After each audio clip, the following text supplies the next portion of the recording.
Diffraction क्या होता है?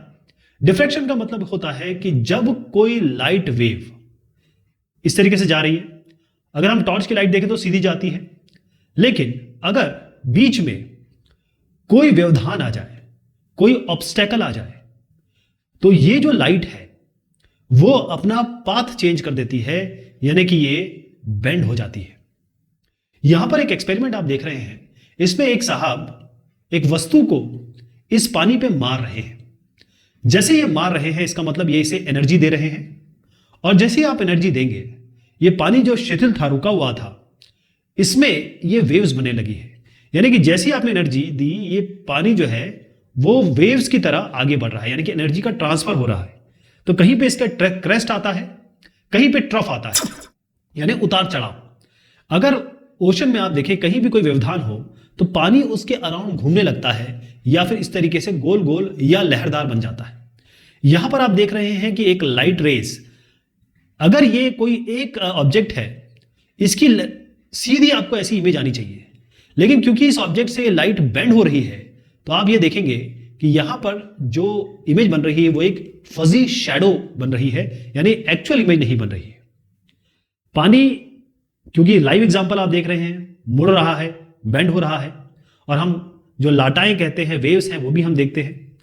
लेकिन लाइट भी अगर बेंड करता है, वो हम यहां से एग्जांपल से देख रहे हैं कि लाइट, क्योंकि इसके पहले जो भी बात हुई, अलग अलग साइंटिस्टों ने जो बात की है, तो लाइट को किसी ने कहा कि वेव फॉर्म है, किसी ने यह भी प्रूव कर दिया कि यह पार्टिकल फॉर्म है। तो जरूरत पे यह पार्टिकल तक की तरह काम करती है लाइट, और कभी ये वेव की तरह काम करती है। वाटर वेव, अगर इस तरीके से एक रुके हुए पानी पे आप पत्थर या कोई भी ऑब्जेक्ट गिराते हैं तो ये वेव बनती है।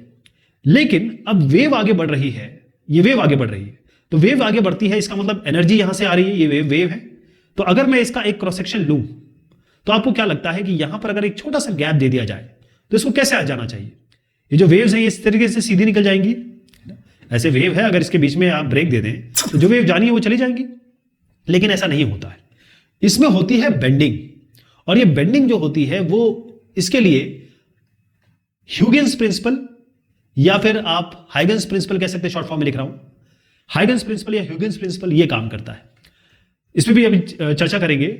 लेकिन यहां पर आप देखेंगे कि जो वेव्स आ रही हैं यहां से एक नया सेट पैदा होता है, वही वेव नहीं आगे बढ़ती है, इस बेंडिंग के बाद एक नया सेट बनता है और वो इस तरीके से राउंड बनता है। अब ये राउंड क्यों बनता है इसके बारे में अभी आपको बताऊंगा मैं, हाइगन्स प्रिंसिपल जैसे आएगा मैं आपको डिस्कस करूंगा।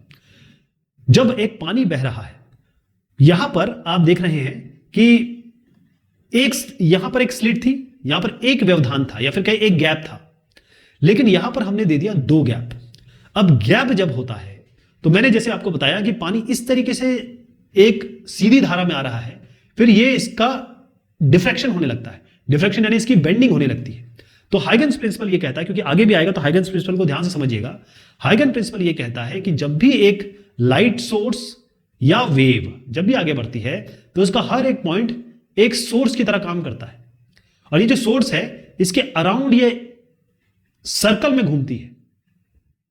यानी अगर आप पानी की लहर भी अगर इस तरीके से लहर में बना दूं तो हर एक पॉइंट जो आगे वाली जो लहर होगी उसके लिए एक सोर्स का काम कर रहा है, ये आगे इसको बढ़ाएगा। लेकिन किस तरीके से बढ़ाएगा?